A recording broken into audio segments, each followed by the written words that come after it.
to January 15th, 2021. This episode of Shiz and Giggles is underway.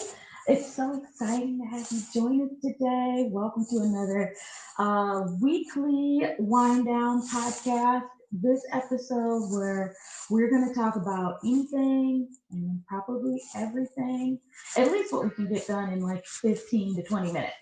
So, my name is Andrea, and I'm going to be your host today. I am the CEO of All About Presentation, but I won't be hosting the show alone. I have some special co-hosts with me today. Today, I have, let me introduce my first one. She is savvy, sassy, and super chic. She's a world traveler. She speaks 3 languages. She is passionate about fashion and the social needs. It's the one and only SPK, Sarah Priscilla Claudio. Hey, Sarah. Hello. Happy Friday, everyone. That was like the most perfect introduction. Thank you so much. My heart. I love it, love it, love it. So glad to have you with us today. All right. Here. Oh, good to have you. My next co-host, okay, she is a step show champion, rocking that blue and white, coming in as the youngest associate producer in AAP history. She's a graduate of VCU, and she knows every single word to Hamilton. It's the joyful Jasmine. Hey, Jax. Hi, everyone. So happy to Hi. Hey, So glad you're here. So glad you're here. karaoke night with me. Karaoke. Oh my God, Hamilton karaoke. Oh my God, we should do that. That would be. Does kinda anyone challenge Jasmine? Comment down below. Hamilton. Let's see who's brave enough, because I'm telling you, we have to hear it all the time. She got it. fun. Jasmine, we saw Hamilton for the first time on Disney Plus. Really? Saw it. My mom, well, she fell asleep a little bit, but we're gonna get back to it, and she loves it. I too love it. I think we have a challenger. Oh, Jasmine, someone challenged you. Someone challenged you. Her daughter, Jasmine. Ooh, and you know she got that new brain too. She's probably younger. She's a young brain, young brain.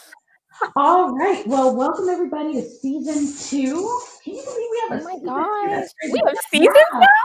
Plural? We're official. Plural? Okay. We negotiated our contract with the higher ups, and so they brought us back for season 2. That's a good one. So brought us back for season 2. You guys are going to get paid exactly the same as what you got paid last season. So that's all right. So let's talk about how the first season went. What do we think about the first season? Our first foray into it. They call me Shonda. They call me Shonda. So Shonda. It was fun. I had a fun time during our first season. I mean, it was our first season. So who knew what to expect? We said, hey, we do this all the time in our office. Why not do it in front of people? So, if you're looking for a job at a fun place to work, listen. With higher ups for broadcasting. Higher ups, so we can expand our team. So listen, if you want a fun place to work, we are hiring. All right, so there's that. But yeah, I enjoyed this one. Me too. It was fun. So season 2, we're going to be, what did we say? A bit more refined and still off the cuff. It's still going to be lots of shiz and giggles. Lots of shiz, a whole bunch of giggles. But one of the cool things we have to is segment. So that was kind of cool. Everybody's going to develop their segments that they're going to talk about in the show. So we're each going to talk about a little bit about what's going on in the world. So starting it off for our first segment of season 2, it is with Sarah. What's the 411?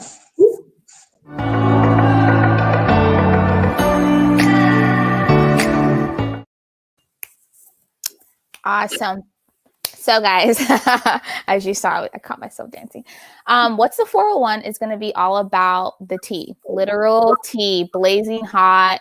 with extra sugar, lemon, whatever you like to put inside. It's going to be all of the tea. And basically, we're just going to discuss what's going on in the world, what's the gossip, what's something that should be relevant or you should know about. So this week, I decided to talk about, I guess, fashion, because Andrea did give me that great intro about fashion. A lot of people have been saying that jumpsuits and like tracksuits and winter wear like that are making a comeback. And, you know, as someone who is all about fashion and everything like that, I definitely agree with that, because I find myself sometimes going through like different like sites like Pinterest, and I'll be like, I don't want to wear anything besides jumpsuits or sweatpants. That's literally what I want to live in. And I feel like it's so relevant because we are going into, I don't want to say pandemic number 2 or the same pandemic, just like part 2, because of all these like crazy new strains and developments. So jumpsuits are definitely making that comeback. I agree. I don't think anybody wears anything else besides jumpsuits, tracksuits, and comfy wear. Like I'm wearing. I will say a lot of us right now, of course, are working from home. My lovely house. My lamp. This is a time for you to test your fashion. I know a lot of times when we're at work, we're wearing our suits, ties, our button ups. Test your fashion. Work can be fashionable, so don't just think that, oh, I have to, be blah. Because I know a lot of us are very creative in our own world, in our own mind, whatever that is. So I do feel like this is a time for you to, add a little spice into your wardrobe in front of the Zoom camera. And I will say, if you are working from home, I hope you all are still getting dressed in the morning. It does help make sure you're productive. Oh my gosh, I totally agree with that, because this morning, my shower wasn't working, so I was looking a little rough, guys. I apologize for that. But then I went and got ready, and I was like, wow, I felt so much more productive, because you kind of feel good about yourself, and that really shows in your ability to continue with work. So get dressed, even if it's in a jumpsuit, tracksuit, get dressed. Okay, do you guys judge though if people are? I'd love to hear this question for our audience. What did you say? Do people what? Do you guys do you judge people based on their Zoom apparel? So like if they come in not dressed, or they're in a tracksuit, i.e.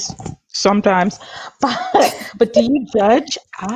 I'm just saying, I'm just wondering. I know that people, listen, let me tell you what I know is happening. I read this article, speaking of fashion, what kind of fashion? Wine. That more people are drinking during the day. Speaking of being casual and comfortable. What? Yes, Queen. That's so new. Many people, no, it's not for the people drinking during the day. Wow, true. There's so many people, like they did a survey of people that actually drink because they're working from home. They are drinking wine 1 o'clock, 2 o'clock p.m. Little Vino Veritas. And let me tell you something, I don't know how y'all feel about it. Do you feel like that's a bit cash? I feel like, see, if these people do end up going back to the office one day, it's going to be a really big slap in the face of reality check, because you've accustomed yourself to being literally under the influence, and you won't be able to do that anymore. So true. So I know it's a lot of people that drink. They'll drink wine like during the day, or a little cocktail. It's like a study. It's something like 30% of people that you're on a Zoom with. I think it's like 30. Maybe I could be wrong. Don't fact check me, people. I'm recalling, but it's like a huge percentage that they're drinking early. So I guess it's an official work happy hour. Hey, if your job says cool, that's none of my business. That's your 411. That's your 411. That's right. If you see the day, then go ahead. I will say though, going back to what you initially said, do you judge people based on like what they wear? If they're wearing, work clothes or like casual lounge wear. I don't know. Sometimes I understand. It's like I understand today might not be a good day, but I'm also like I do feel that if you're in a important meeting, that you should still dress the part. Like just because you're not in your workplace, you're still working. And again, going back to, it does help with the way the way you are, just making sure you're more alert and you're ready to go for the day. So I do think like we all should still, dress the part. I know some people do wear their COVID pants. I know we had an event with some news anchors. They love to wear their COVID pants. Oh my Sometimes gosh, yes. they wear the pajama pants, but you don't see it from the waist down, so you just button up in the time tuck. I think that is okay, suitable because we don't see it. You still look the part. So I'll give it a B- on that one.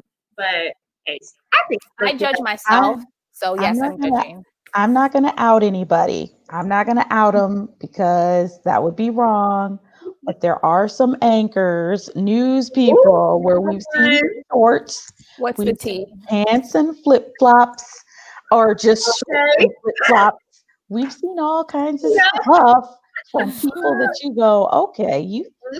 Well, I'm not gonna out anybody on their attire on Zoom. I'm not gonna do it, but it happens. All right, y'all, we got to keep pushing. Sarah, is that the T? Is that the 411? That was the tea, sis, served hot and ready. I love it. I love it. All right, so let's kick it over to Jasmine, who you're coming in with some cinema magic.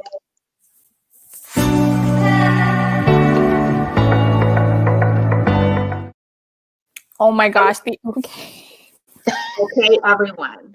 Okay. Now, I know we're cutting it close on time. I know this is probably the part that you were all waiting for. Trust me, I am a cinema gal. Let me do a quick introduction. I'm a gal that loves to go to the movies by myself. That is my time. That is my me time. I love it. I love to do it. Of course, COVID, can't believe we do this special now.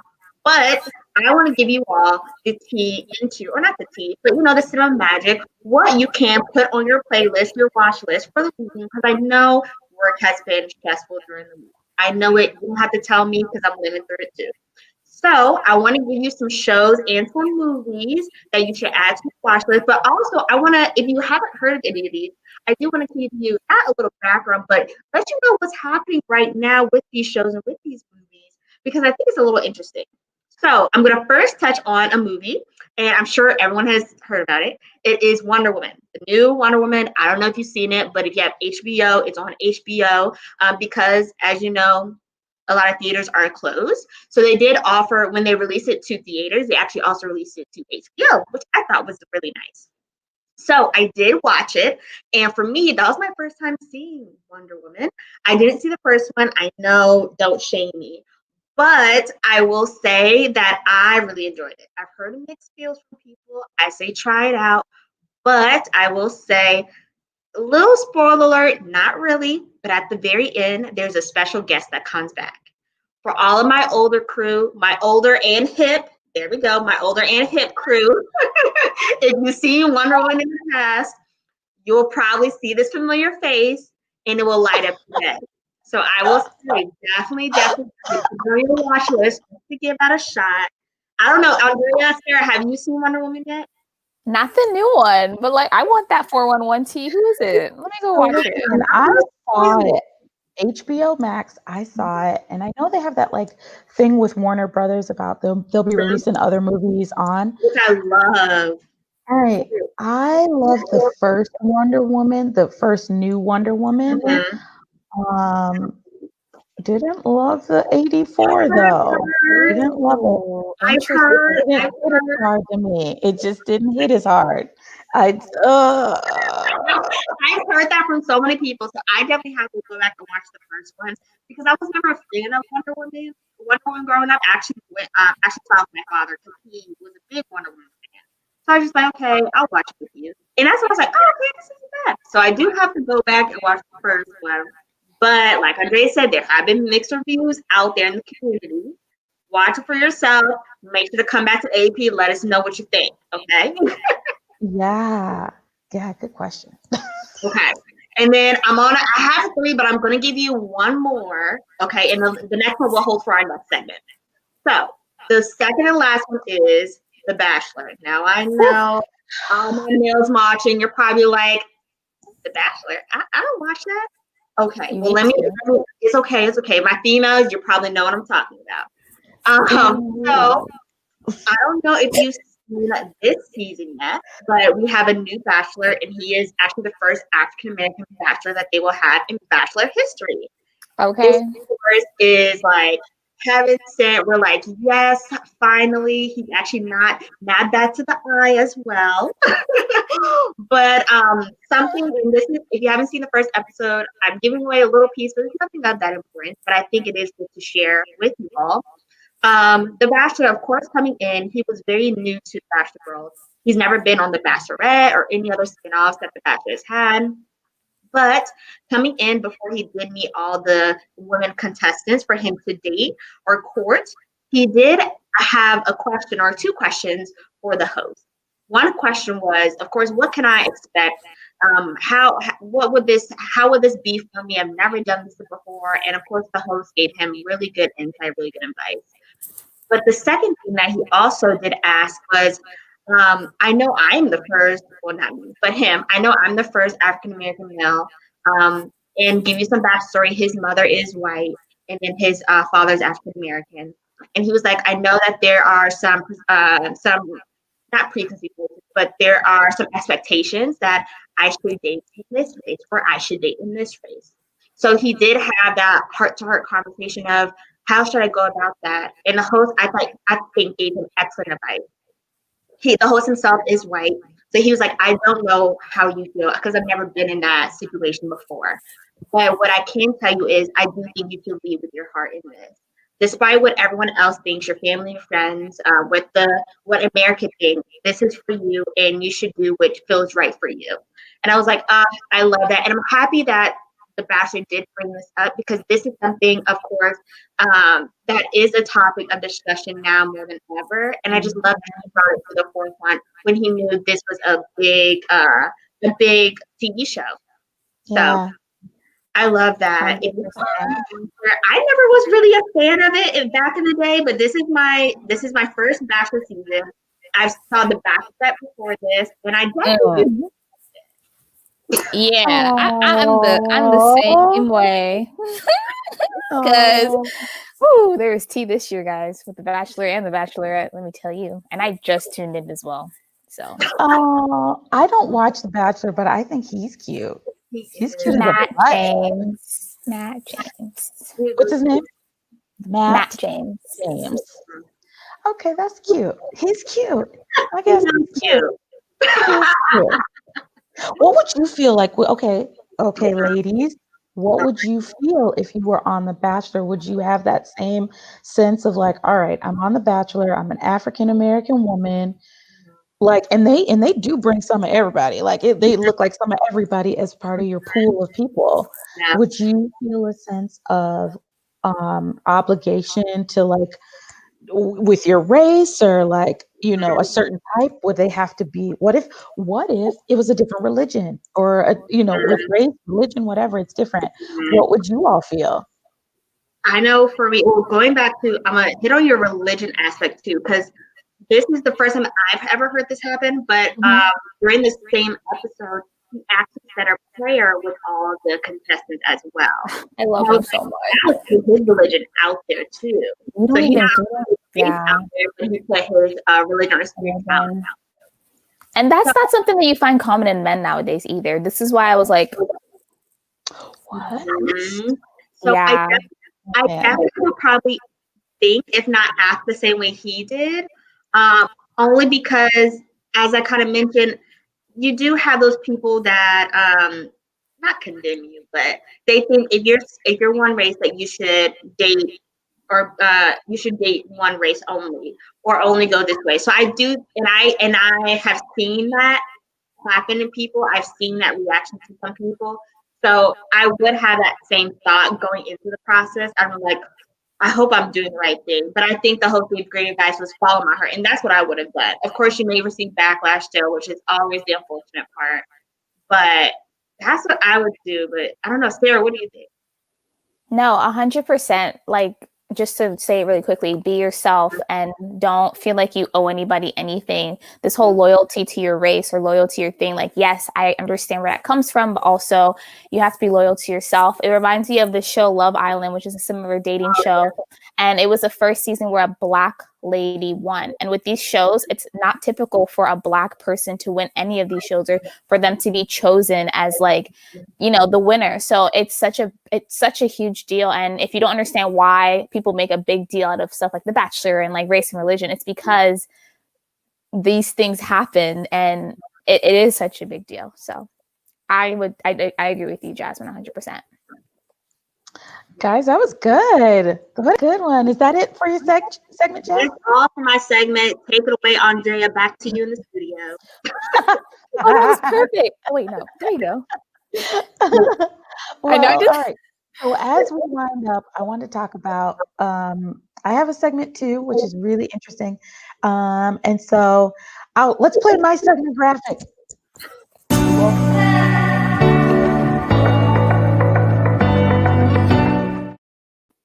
All right, so as most people know, I like to provide inspiring and motivational thoughts to people.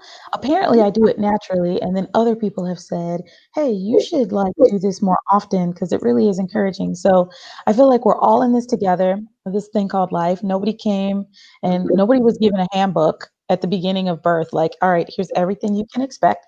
So it's one of the things I enjoy talking about is when you learn, teach. My Angelou quote, by the way. So this week, I'm going to talk about a couple things where people have got this. You've got this. So as you can see, Jasmine and I are wearing our apparel. It's paraphernalia is what many people call it. If you're in the South, they call it nalia.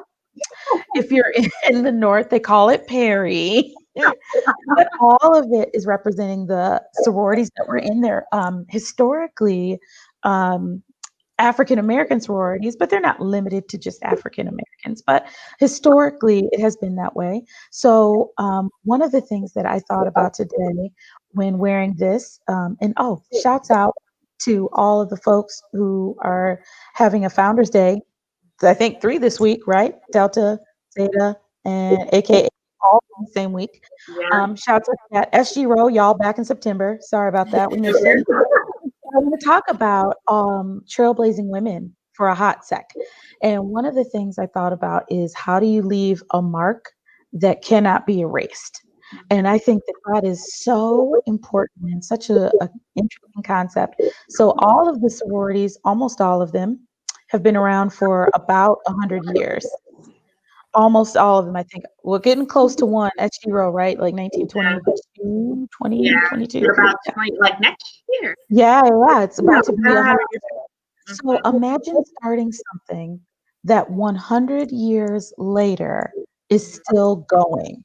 That to me, especially if you're part of a minority group, because it's not like they had a bunch of money to start with and then said, hey, start this thing and then keep it running. So there's not a generational wealth concept. Each of the organizations still runs off of dues paid by people this year.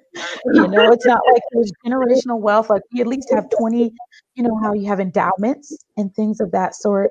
So I don't know that any of the sororities that we're talking about have these huge endowments where it's like they could operate for the next 5 years without collecting another single membership fee or what have you. So to imagine starting something that in 3020, no, is that too many years? Well, it's like 1,000 years. But in 2120 was still around. I can't even fathom that. 2130. Oh my gosh. You just think of not even think of not even like founders that like founded these organizations, but think of charter members that chartered on certain campuses.